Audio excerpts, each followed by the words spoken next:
Fala família, tudo bem com vocês? Estamos começando o 4º episódio do Pod Política Podcast.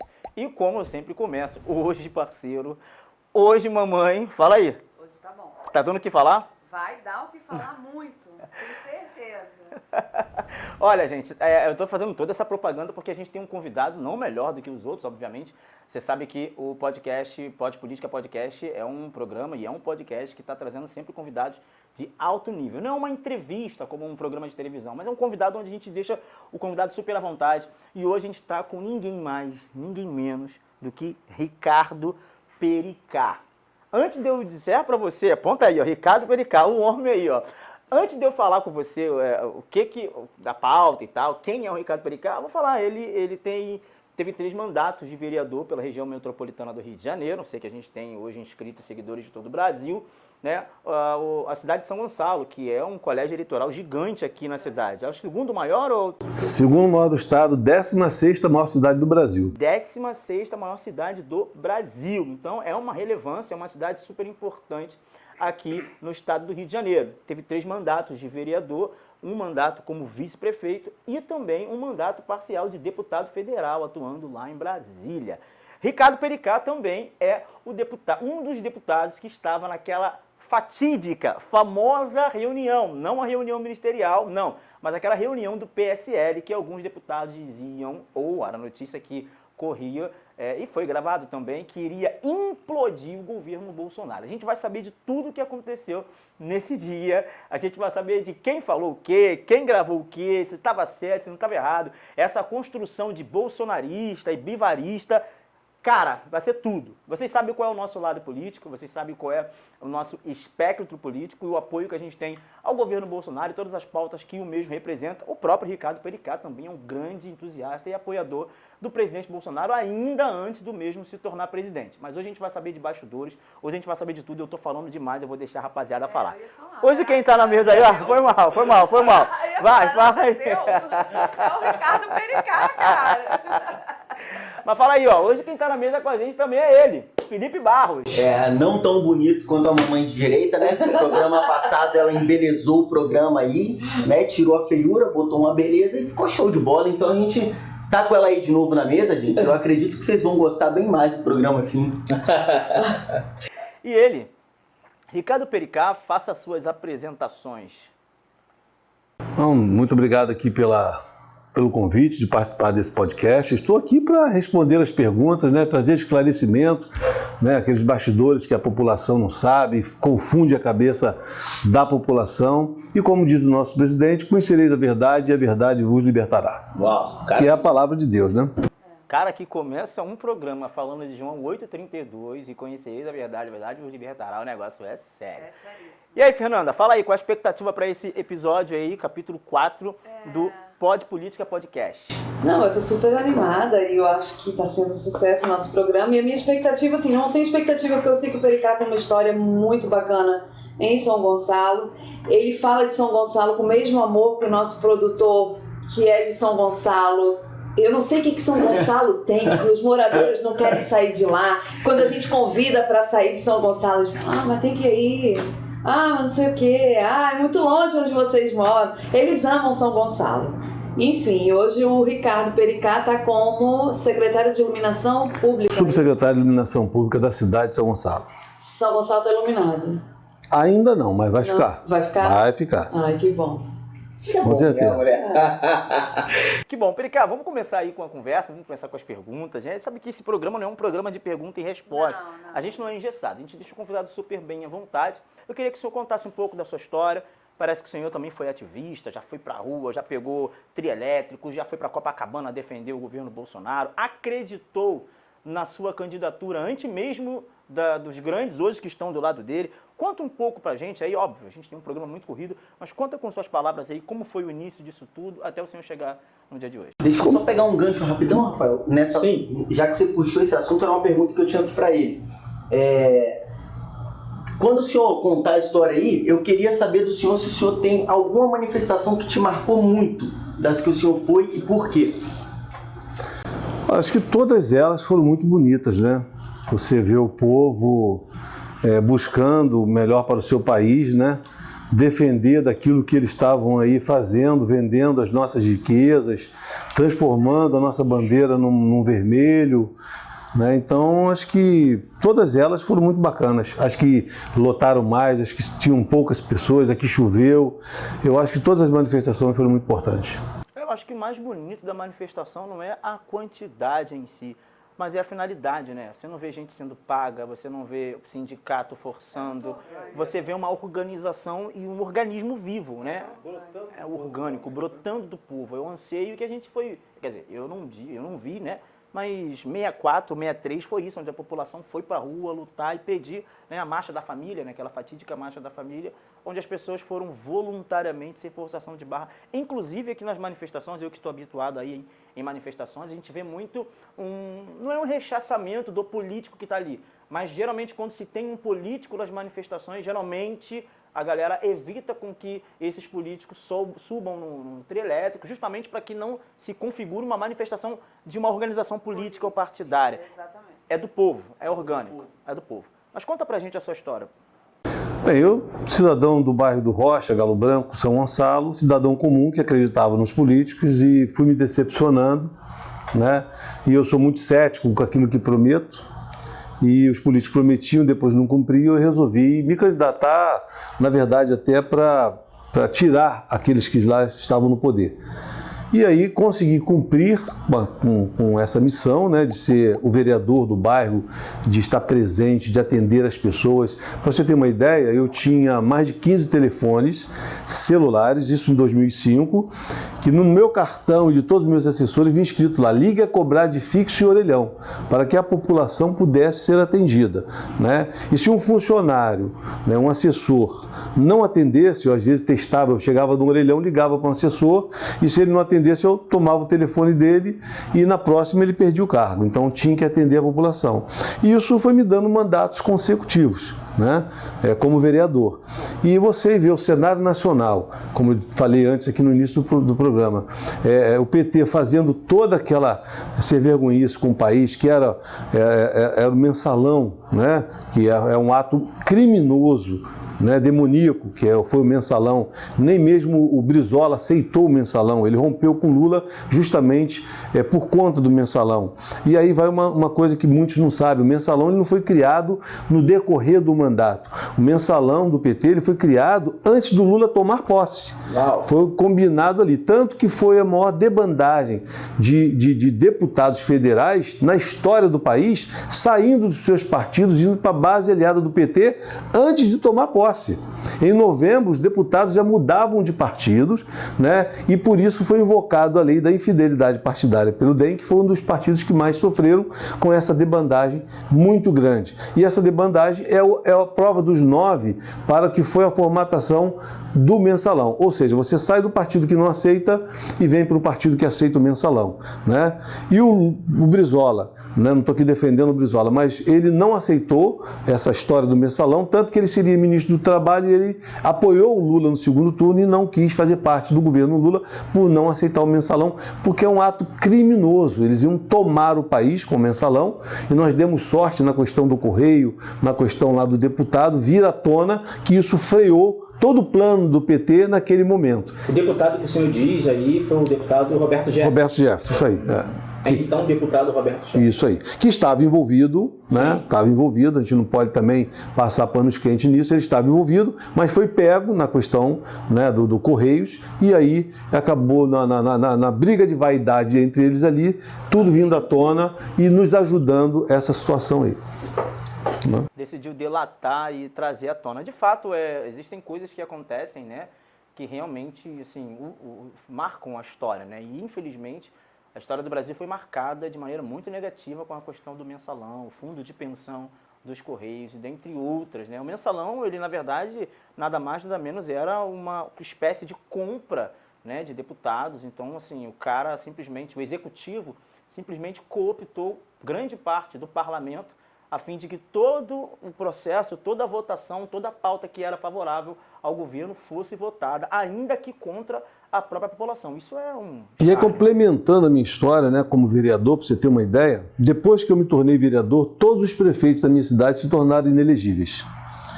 né, eu tenho para mais de 200 denúncias, né, bem fundamentadas de corrupção. As minhas denúncias levaram mais de 15 pessoas à prisão. Não falo isso com alegria, falo com tristeza, porque quando você toma conhecimento que o fruto do seu trabalho levou uma pessoa, mesmo que você agiu corretamente, levou à prisão, é algo muito triste, é algo que deixa você assim, algumas semanas sem dormir direito, né? Porque entristece você saber que aquela pessoa, por mais que ela seja bandido, roubou o dinheiro público, o dinheiro da saúde, do remédio, mas ela está presa, é de uma certa forma... Quando você tem caráter. Eu fui um vereador fiscalizador, né? Eu denunciei os prefeitos. Após a minha entrada como vereador, todos os prefeitos se tornaram inelegíveis, porque eu fiscalizava, né? Posso dizer para você que as minhas ações como vereador levou mais de 15 pessoas à prisão no município de São Gonçalo, as denúncias de corrupção, né? Chegou um ponto que eu já não denunciava mais os prefeitos, eu já passei a denunciar até mesmo o próprio Ministério Público. Né? Talvez você não se lembre, mas o chefe-geral do Ministério Público do Rio de Janeiro foi preso. Uau! O Cláudio Lopes, porque ele engavetava as denúncias dos prefeitos, inclusive a do Sérgio Cabral. E ele foi preso justamente na denúncia do Sérgio Cabral. Então mostrou ali a conivência do Ministério Público com o Poder Executivo. Então é muito difícil você... Agora mesmo nós tivemos em São Gonçalo uma funcionária que denunciou que a esposa do prefeito roubava o dinheiro do cemitério. E o Ministério Público moveu uma ação contra a funcionária. Meu Deus. Né? Só que a esposa do prefeito, a saída jurídica para ela foi assumir que ela realmente pegava o dinheiro. Enfim, esse imbróglio todo, hoje a promotora não está mais no caso, o caso foi reaberto novamente, porque ela pediu para arquivar, foi reaberto, e eu espero e tenho cobrado do Ministério Público uma solução e vamos até o final buscando a solução para esse caso, para que o dinheiro dos cemitérios sejam devolvidos para a cidade de São Gonçalo. Então, tem uma atuação muito forte contra a corrupção. E tudo isso me assemelhava muito aí à questão do nosso presidente Bolsonaro. Eu acho interessante isso, gente. Ele contou um pouco aqui nos bastidores que ele tinha essa coisa parecida do presidente, né, Pericá, que essa coisa de ser o chato, de olhar coisa errada acontecendo e falar, e isso... Ficar isolado. De não se envolver, aconteceu igual com o presidente. Com certeza. É o que a gente vê de mandato, de vereança, né? Vereador, hoje ele quer asfaltar a rua, ele quer... fazer um parquinho. Ele quer pintar praça, ele quer fazer um parquinho, campo de futebol.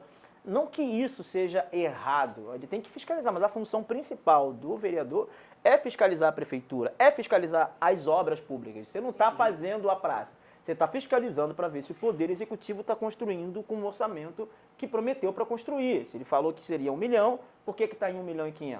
Pum, vamos lá e faz a denúncia. Então, assim, você vê um vereador, né, que foi quando você foi vereador, que de fato fiscalizava os prefeitos e aí depois passou a fiscalizar o Ministério Público. A gente estudou um pouco a sua história e realmente viu ali, né, que realmente você fazia denúncias contundentes. Você nunca teve medo de alguma ameaça ou alguma coisa? Já sofreu alguma ameaça também, ou alguma coisa assim, um atentado? Alguns tiros só, né? Mas nada demais, não chegou a pegar não, né? Agora, deixa eu aqui falar uma coisa importante, até para trazer uma certa instrução política para todo mundo. Nós temos 3 parlamentares, né? O vereador, o deputado estadual e o federal. E muito simples para vocês gravarem. O vereador, ele é 95% fiscal e 5% produtor de lei.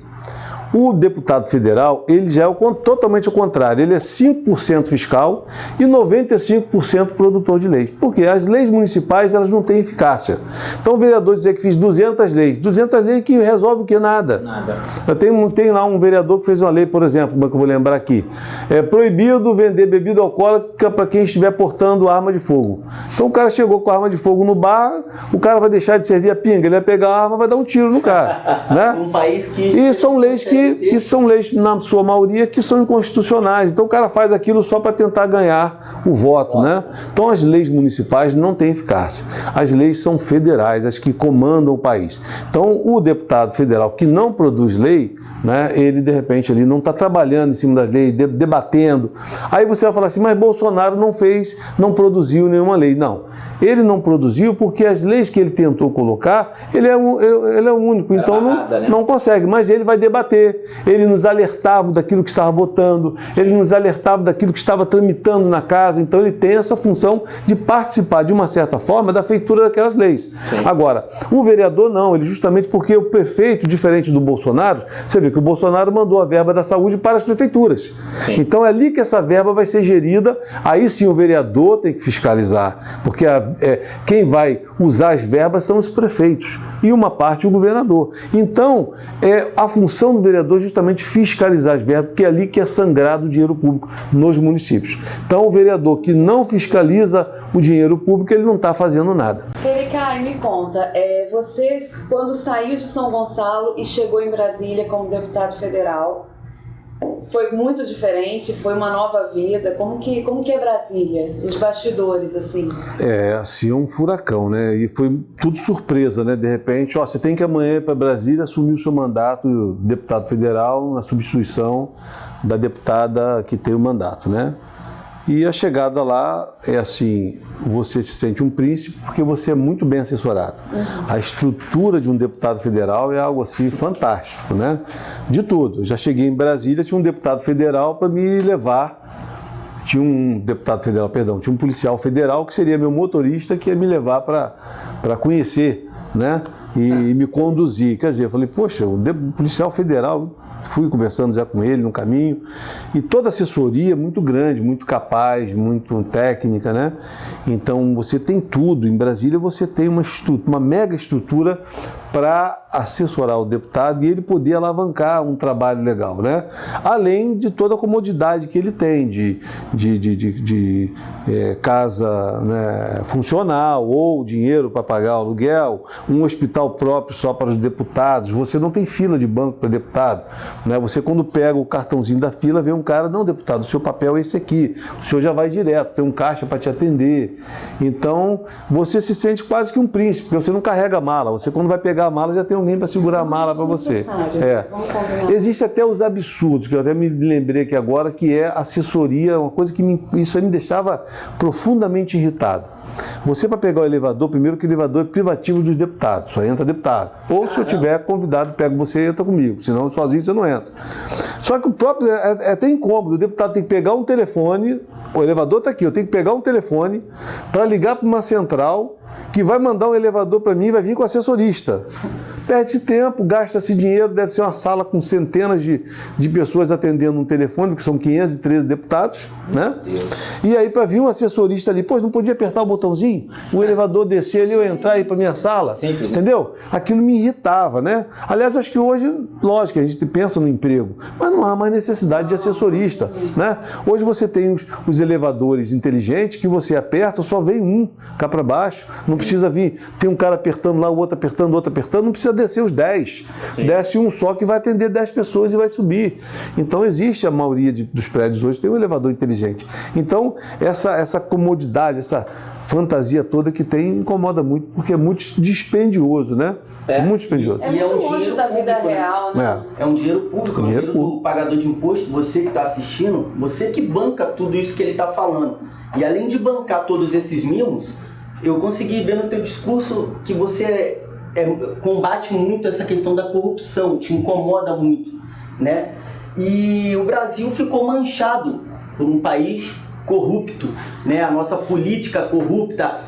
Todo mundo que está vendo isso aí sabe o seguinte, vem aquela imagem na cabeça: dinheiro na maleta, dinheiro na cueca, dinheiro no paletó, né? Aquele tanto de dinheiro a ponto de você ter que jogar fora, porque não tinha mais aonde amontoar, onde guardar. Verdade. Você bater em teto de casa e cair dinheiro que estava guardado. Então a gente ficou muito manchado com isso tudo. E eu fiquei muito feliz de saber que você fez todo esse combate, já como vereador, toda essa fiscalização, e também sobre o que o senhor fez de prático contra essa corrupção que estava acontecendo. Qual desses cargos o senhor conseguiu ser mais combativo contra essa corrupção? Olha, eu acho que em todos, né? Combatido em todos, tanto como deputado federal, porque eu fui para Brasília defender a minha cidade, né? Lógico, como vereador, você energicamente é o fiscal na linha direta. Como vice-prefeito, né, eu já não tenho o poder de fiscalizar o prefeito. O vice-prefeito, ele não pode... Para você denunciar é muito complicado, porque eu seria ali, com a saída do prefeito, aquele que vai assumir o cargo. Então você tem que... Quando você tem uma denúncia de uma funcionária que quer denunciar, você vai dar um apoio a ela ali, vai dar uma orientação, né? Porque se eu pegar aquela denúncia, parece que ele está querendo tirar o prefeito para assumir. Sim, o que fizeram com o Temer, por exemplo, na denúncia da Dilma, né, do Eduardo Cunha, aquela coisa toda de 2016, foi nisso, né? O Temer é golpista também, porque está ali esperando a Dilma cair para ele assumir. Exatamente, é complicado. Tomar um pouco mais de cuidado, mas como vereador era muito contundente, denunciava, né? E todas as denúncias trazem muita economia, não diretamente às vezes, né? Porque o dinheiro já foi gasto, mas inibe que o outro venha fazer. Então, agora, infelizmente, nós não temos no Rio de Janeiro um Ministério Público atuante, e isso faz muita falta, né? Vocês estão vendo aí o Ministério Público... Tudo que aconteceu aqui no Rio de Janeiro, a corrupção que foi esclarecida no Rio de Janeiro, foi o Ministério Público Federal, Polícia Federal, que veio de Brasília para cá com a Lava Jato. O Sérgio Cabral foi preso pela Lava Jato, não foi preso pelo Ministério Público do Rio de Janeiro. Inclusive, o chefe do Ministério Público do Rio de Janeiro foi preso junto com o Sérgio Cabral. Meu Deus. Essa é uma verdade que não é dita, né? Mas assim, a gente tá sempre falando de corrupção. O Brasil ele é manchado, né? E graças a Deus a gente está tendo esses 3 anos aí de respiro, né? O presidente Bolsonaro deixou claro que a corrupção acabou, e é claro que a gente entende que quando ele diz que a corrupção acabou é na esfera do primeiro escalão do governo, no que diz respeito aos ministérios, né? A gente não vê aquela questão escandalosa de... Não tem nenhum escândalo. Não tem nenhum. Não tem o apoio dele. Não tem, exatamente. Então assim, é muito difícil, né, ser político nesse governo Bolsonaro, político corrupto, né? Então, a gente vê aí o esperneio da mídia, de tantas outras empresas e pessoas que recebiam verba pública assim, a dar com pau. Tão sofridos. Isso, então quando a gente usa aquele clichê de que a mamata secou, é que realmente é uma grande verdade. Secou, né? Mas assim, foi interessante o senhor falou sobre esse cenário de Brasília. Eu, como vocês sabem, eu fui a Brasília umas 5 vezes em 2020, e o que eu vi foi uma cidade totalmente inóspita, uma cidade que ela não recebe bem quem a visita, e o que a gente vê é que realmente Brasília é uma cidade de rei para quem tem mandato, né? Então, assim, totalmente afastada do Brasil. Tem 2 coisas nisso aí, né? Uma é a questão da realidade que existe lá, como te falei, um hospital próprio só para deputados, com toda a especialidade, é gigante o hospital, né? Então você chega lá, se eu quiser fazer um check-up geral amanhã, 9 horas da manhã, eu não preciso nem marcar. Eu chego lá, eu entro numa sala, vou ter um médico, vou ter outro, saio de lá com o meu check-up geral. Um dia eu faço todos os exames, faço ultrassonografia, faço tudo. Enfim, isso é uma parte. Por outro lado, entristece que mesmo tendo toda essa regalia, que eu imagino que tenha sido criado numa época onde, por exemplo, o deputado teve que levar a sua família, assessoria, para viver lá realmente, né? Por exemplo, a casa funcional, que tem 6 suítes, a sala dá para jogar futebol, é porque era uma casa que o cara acomodava, o deputado, ele acomodava não só a sua família, mas até os seus assessores, moravam juntos ali, provavelmente, né? Porque ele teria que viver realmente lá em Brasília. Mas hoje já não é, essa não é a realidade. Hoje nós temos aí um avião em menos de 2 horas chegando lá em Brasília com todo o conforto, você não precisa levar a família, já é desnecessário todo esse conforto. Hoje você tem plano de saúde que não se tinha antigamente, mas mesmo assim criaram aí um plano, parece que o deputado pode gastar até 100 mil reais, né? E eu jamais fiz uso de nada disso no período que eu estava lá, tanto que um período aí alguém da esquerda tentou me cobrar e passou uma vergonha nas redes sociais, porque eu provei o tempo que eu estive lá, eu não aluguei carro com dinheiro público e eu procurei usar estritamente o dinheiro na minha função. E aí me entristece muito, desculpe ter que usar o programa aqui para comentar, que nós da direita, que elegemos uma gama de deputados, né? E me entristece até a própria população hoje que acompanha os nossos colegas deputados que se desviaram desse caminho, usando notas fiscais frias para poder operar despesas, usando dinheiro para pagar um monte de segurança, um monte disso, um monte daquilo. Quer dizer, isso me entristece, porque nós pregamos contra isso. Nós pregamos essa prática no PT e hoje eu vejo muitos dos nossos empregando as mulheres, empregando o pai, empregando o sobrinho, a prima, a sogra, a empregada. Deputado, olha só, perdão, Pericá, olha só, a gente tem que também entender aquela linha do que é ilícito e do que é imoral. O que não é lícito não deve ser feito. O que é imoral também não deve ser feito. Mas se alguém fizer, se caso alguém fizer, ele não está fazendo algo ilícito, ele não está fora da lei. Então o que eu mais vejo, Fernanda e Felipe, né, não sei se é o caso do senhor, mas o que eu mais vejo é o deputado falando, ou o cara falando, gasta muito dinheiro público e tal. Eu também nunca vi nenhum político, né, ou nenhum deputado federal que tem o seu 95% do seu mandato de criar leis e 5% para fiscalizar, como o senhor bem nos explicou aqui, que foi até uma analogia excelente. Eu nunca vi nenhum deputado federal tentar criar uma lei que limitasse todo esse gasto. Então ficar na tribuna falando que é uma imoralidade, a gente tem que entender que imoralidade não é uma ilegalidade. É imoral o cara ter um carro, uma SW4 de 400 mil reais, blindado, dando para ir. É imoral quando a população pega o 232 voltando pro Lins de Vasconcelos lotado. É imoral quando a pessoa pega um BRT, que a maioria da população faz isso, um trem da Supervia. É imoral. Mas tá, qual foi o deputado estadual aqui no Rio de Janeiro e qual foi o deputado federal em Brasília que decidiu fazer, não, vamos tentar aprovar uma lei que corta todo esse privilégio. Até porque também teve uma thread do Lex Dess, que é um rapaz que vem fazendo muitas críticas no Twitter e tal, hoje ele está até um pouco sumido.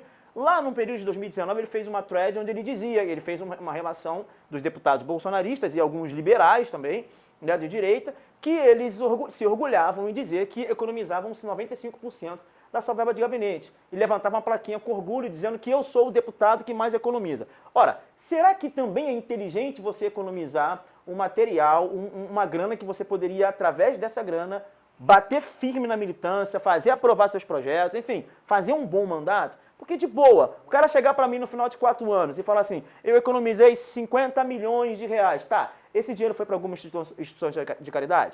Esse dinheiro foi para a cesta básica para a população? Esse dinheiro se transformou em asfalto, leite para criança? Não, voltou. E às vezes não produziu nada, né? E às vezes não produziu nada. Mas a questão da lei, eu queria até fazer um adendo a você, é o seguinte. Existe toda uma diferença de regionalidade, né? Então, por exemplo, tem deputado que tem que andar de barco para ir para Brasília, tem deputado que tem que pegar um carro mais confortável para ir porque ele não tem avião. Né? O carioca, por exemplo, nós temos essa facilidade de ter aqui um avião com mais facilidade, já desce em Brasília, enfim. Então, talvez você criar alguns mecanismos aí, você pode estar limitando uma regionalidade diferente da outra, entendeu? Então, quer dizer, existem algumas particularidades que são diferentes. Eu acho que deixar essa lei como está sendo abrangente, mas que você, principalmente aqueles que pregaram e tiveram o seu eleitor, né, pregando que ele não ia fazer o uso dessas verbas extras, né, de esbanjar o dinheiro público, que está lá na transparência para ser visto, eu acho que é isso que o cara tem que fazer. Então, principalmente eu falo dos nossos, né, que acompanharam o Bolsonaro, que são do PSL, muitos do PSL, que aí até se dizem muito moralista, mas quando você vai puxar a ficha do cara lá, é o que eu falei, é a mulher, é o filho, é o gato, é um monte de empresa, de amigo, de nota fiscal fria. Quer dizer, isso aí que entristece muito, né? E a gente tem que também policiar os nossos também e cobrar dos nossos. Exatamente, o senhor falou sobre o PSL, né? E o PSL foi o partido que mais cresceu no último pleito, né? Se não me falha a memória, foram 55 cadeiras. 52, entre 50 e 55. Foi assim, um boom, né? E era o maior partido, né? O segundo maior, o PT ainda era maior, mas era o segundo maior, mas com as alianças, ali, a gente simplesmente aprovaria qualquer coisa. Pauta, por exemplo, como a reforma da Previdência, tributária, reforma política. Meu irmão, era um governo praticamente muito bem resolvido. Até chegar aquela tal reunião, né, Fernanda? Fernanda que fica com os babados. Essas perguntas é para você. Fernanda, você que tá com os babados. E aí, Pericá, então conta pra gente o que aconteceu naquela reunião, assim, o que dá pra contar pra gente? Essa reunião é algo assim que entristece muito porque prejudicou o presidente, né? Aqueles que disseram que queriam ajudar, acharam que estava ajudando, na verdade prejudicou, porque criou-se um racha no partido. É importante observar aí, me conteste aí se eu estiver errado, antes da reunião, todos eles ali votavam a favor, defendiam o Bolsonaro literalmente, brigavam pelo Bolsonaro, se colocavam como filho do Bolsonaro, só que isso criou um ciúme interno de muitos que queriam ser o filho mais próximo do Bolsonaro e não conseguiam aparecer. E aí se usaram de algumas fofocas, né? E essa fofoca acabou na sua profissionalidade, que eu acho que os caras são profissionais da fofoca, criando ali uma celeuma dentro do partido e criando esse racha, né? Que levou o presidente ali a brigar com o próprio partido e perdeu o seu partido que estava ali, né? Era uma máquina de guerra e de aprovar projeto. Cresceu por causa do Bolsonaro. Sim. Então eu vejo como um erro essa gravação. E muito cedo, precocemente, foi em 2019 que isso aconteceu. Outubro de 2019. Outubro de 2019. Gente, isso aí foi uma perda muito grande, mas por favor. Não se enxergou isso, perdeu o deputado. Então, eu questiono, me apresente um deputado que antes da reunião era contra Bolsonaro. Então, essa ideia de dizer que se descobriu ali que ali era uma reunião contra Bolsonaro é mentira. A reunião ela foi feita para se discutir 14 deputados que, por vaidade, estavam nas redes sociais dizendo que eles eram o único que gostavam do Bolsonaro. Mas é importante diga, eu gostaria que alguém me apresentasse, que os 52 que estavam lá defendiam Bolsonaro perfeitamente e votavam tudo a favor do Bolsonaro. Você está dizendo que aquela reunião, Pericá, naquela reunião não tinha nenhum dito traidor? Nada, zero. Então me enganaram também. Nem a Peppa. Não. Nem Até Joyce Nelson. a Joyce nem participava da reunião. Ela estava lá em qualquer lugar defendendo o Bolsonaro naquele momento. Agora, o que acontece? Você pega 14 deputados, vão para uma rede social, foi uma atitude leviana, eu considero assim, e houve uma briga lá do Bolsonaro com o Bivar, uma coisa dos dois que é comum, pode ter, né? Poderiam se acertar, mas devido a essa reunião não conseguiram mais se acertar. E esses deputados vão lá, deputados apagados, fazem uma reunião, fazem uma lista e botam na rede social. Esses são os que verdadeiramente apoiam o Bolsonaro. Bolsonaro, aconteça o que acontecer, estamos com você. Os outros ficaram numa situação muito ruim nacionalmente, porque os seus apoiadores começaram a ligar, estão a lista aí dizendo que só tem fulano que apoia, você não apoia Bolsonaro. Pericá, por que você não apoia Bolsonaro? Ué, eu não sei, por causa de quê? Tem uma lista aí que você não está na lista. Eu falei, eu não sei, não me botaram na lista, mas eu apoio Bolsonaro. Então, o líder do partido, que era o delegado Valdir, reuniu todo mundo e falou assim, olha, vocês têm que consertar isso. Ou então vocês vão sair da liderança, porque a maioria desses deputados tinha um cargo na liderança. Se vocês estão dizendo que eu não sou Bolsonaro, o que vocês estão fazendo comigo aqui na liderança? Vai lá para fora. Então a discussão da reunião era essa. Enfim, no momento de raiva, tem certeza que no outro dia o Bolsonaro não ia mais afastar o delegado Valdir, porque talvez se o Bolsonaro chamasse todo mundo para conversar, a pauta daquela reunião ali não era nada de contra Bolsonaro, de conspiração contra Bolsonaro, era para resolver uma questão interna dos deputados, por conta dessa lista, lógico, também em pauta estava a fala do Bolsonaro com o Bivar, onde eu posso dizer você tinha ali uns 5 muito a favor do Bivar, você tinha lá uns 10 somente, porque uns 5 estariam do lado de fora mais a favor do Bolsonaro, mas ali uns 30 eles eram mediadores. Eu estava nesses 30 que não queria briga, porque essa briga seria muito ruim para a nação. Todos os projetos que tinham, as reformas que o Rafael estava falando, que a gente tinha base de deputados para poder aprovar, e os projetos do governo atual que ficaram aí parados. Já não basta a oposição estar batendo contra o tempo todo, a base que a gente tinha para lutar contra eles foi ali espalhada, né? E outra coisa, antes do senhor Eles falar... criaram inimigos que não existiam. Essa é a verdade. Sim. Como eu estou aqui defendendo o delegado Valdir, dizendo para vocês, me traga além dessa gravação clandestina entre colegas que ele fala em implodir o presidente, que é uma coisa de falar naquele momento, quando às vezes o cara até, às vezes briga, fala até da esposa, do irmão, não sei o que, eu vou acabar com isso e tal, mas é aquela questão de momento, né? Me traga alguma coisa do delegado Valdir contra o presidente antes dessa reunião, da própria Joyce Hasselmann antes dessa reunião contra o presidente. Uma votação contra, ou falando mal do Bolsonaro, ou dizendo que não gosta do Bolsonaro, que acha o Bolsonaro feio. Era defesa incondicional do Bolsonaro. Os deputados discutindo aqui essas besteirinha, o presidente lá cheio de problema e os deputados que foram eleitos para apoiar o presidente não se tem mais. Uma certa vez Jesus, ele estava lá e falou para os discípulos prepararem, né? Ele foi orar, se recatar para orar e falou, vocês vão lá numa casa tal, prepara lá um pão, prepara um vinho que a gente vai conversar, vai fazer a ceia. Era o que antecedia a ceia. Quando Jesus entra no local, né, ele acaba vendo os discípulos tendo uma conversa bem atípica e os discípulos questionavam quem era maior. Eu sou maior, eu sou tal. Jesus vê aquilo, se entristece um pouco em seu coração, né? E ele faz o seguinte, começa a lavar os pés dos discípulos, mostrando que, na verdade, quem quer ser o maior deveria ser o menor. Foi uma das maiores lições de humildade do nosso Senhor e Salvador Jesus Cristo. Então a gente percebe o seguinte, cara, quem tem autoridade, quem tem autonomia e quem tem destaque não está nem aí para provar que tem isso. Quem briga por isso, quem briga para ser o maior, porque de fato isso é um problema. E aí eu vou fazer uma crítica contundente. Tem gente até hoje que não deixa as pessoas se achegarem ao presidente. Tem gente que se diz mais bolsonarista do que o próprio Bolsonaro. Erika, hoje você está como subsecretário da Iluminação lá em São Gonçalo. Pretende vir candidato em 2022? Sim. Federal? Federal. Federal, bacana. Partido já afiliado, algum em mente? Hoje você está no PSL? Eu, como todos do PSL, continuamos no PSL, filiado ao PSL, né? Sim. E é natural dos deputados, de uma maneira geral, quando chegar próximo, vai procurar ali um partido, né, que se adeque melhor naquele momento, né? Hoje você tem problema dentro do PSL? Não, nenhum, muito respeitado lá, gosto de todo mundo, gosto do Bivar, sem problema nenhum. Gosta do Bolsonaro? Muito, né, lógico. Eu gosto do Bivar. Não, tem essa separação. Essa separação foi feita aí erradamente, entendeu? Se for um prejuízo, e eu não vou participar desse prejuízo, não. Perfeito. Não, a gente falou no quadro passado sobre isso, né? Ficou uma briga boba que só o Brasil perdeu com tudo isso. Agora, só pra gente também continuar, né? Que não é todo dia que a gente tem uma pessoa que esteve lá, que conhece a história.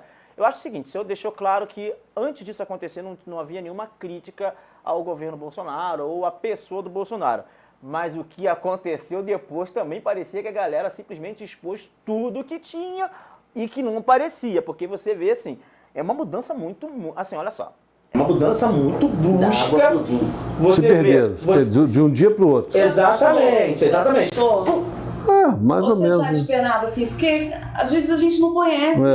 Conhece vários deputados e tal, estão ali convivendo, cada um no seu gabinete, mas encontram em reuniões, principalmente do mesmo partido. Então acaba que vocês têm uma relação. E você toma um susto, assim, certas pessoas falam, o cara perdeu a noção total. Perdeu a mão da crítica. A Joyce, por exemplo. Ela perdeu. Peraí, olha só. Eu não tenho nenhum problema contra o presidente Bolsonaro. Aconteceu esse conluio aí, essa fofoca. Tudo bem, irmão, mais Brasil, menos Brasília. Cara, virou uma oposição A absurda. Joyce era mais filha que os filhos. O Major Olímpio, falecido, que Deus o tenha, o Major Olímpio, rapaz... Muito radical, Cara, o Bolsonaro vai cair, eu vou derrubar. Então, assim, será que essa característica pós-reunião não foi simplesmente o que eles já eram antes da reunião que não deixavam revelar? O que eu visualizo da Joyce é o seguinte: ficou uma turminha ali batendo nela, para tentar, justamente, ela seria uma das pessoas que eles queriam afastar. Ela, em vez de discutir com essa turminha, ela foi discutir com o Bolsonaro. É mais ou menos o seguinte, eu não estou falando que foram os filhos do Bolsonaro, mas só para, né, ilustrar. Imagina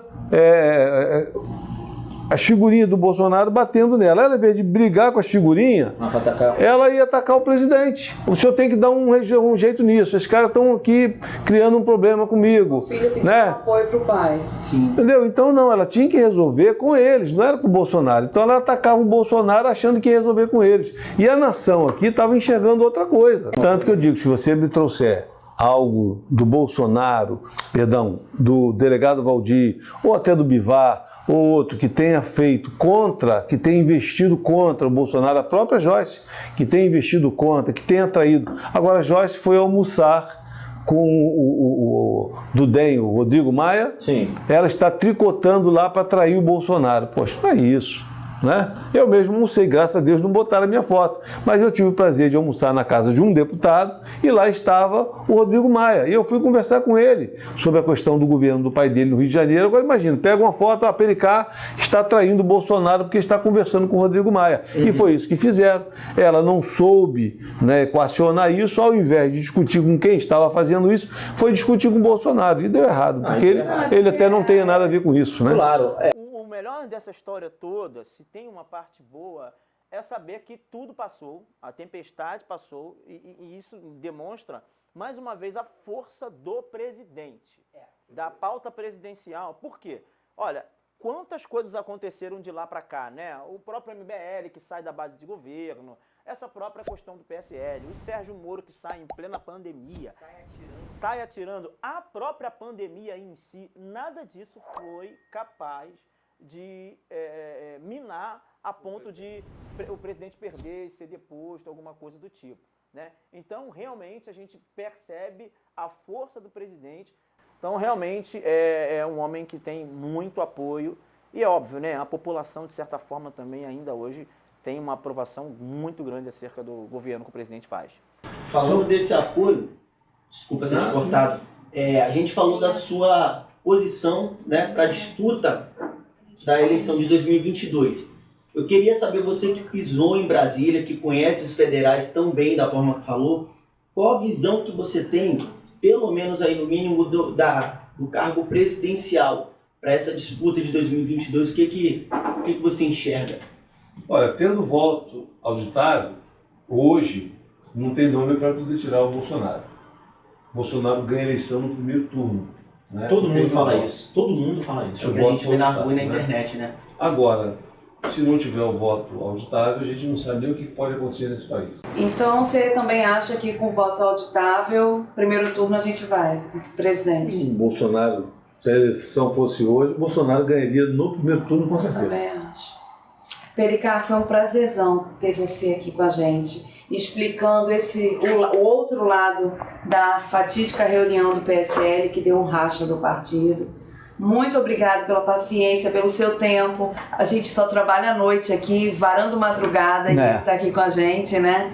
Muito obrigada mesmo e conte conosco para as próximas entrevistas, né? Conversa, né? Não, quase falou próximas eleições de falar nisso. O senhor vem candidato a federal ou estadual? Candidato a federal. E aí, como é que tá? Tá animado? Você acha que tem aí possibilidade de... A gente sempre espera que a população corresponda, né? Eu sempre fui muito correspondido pela população. O nosso objetivo é estar em Brasília para ajudar o presidente e ajudar a nação pelas questões que ficaram para trás, Sim. que deixaram se discutir, né? Como eu sempre digo, a questão hoje de uma conta de luz que está cara, essa questão do combustível que tem que ser debatido dia a dia, Sim. Né? Porque a população depende desses quesitos para sobreviver e nós estamos aí com uma economia sufocando a população mais carente. Sim. Então é isso. Mais uma vez, né, como a Fernanda disse, excelente programa, excelente bate-papo aqui com o Ricardo Pericá, 3 vezes vereador, deputado federal, hoje está na Secretaria de Iluminação de São Gonçalo, enfim, super gabaritado, experiente. O homem da luz hoje lá de São Gonçalo, experiente, e pra gente é uma honra, né, rapaziada? Escutar os bastidores de Brasília, né? Sim. Foi muito bacana. Foi muito bom. Excelente. E aí, pode política? Pode! Uhul!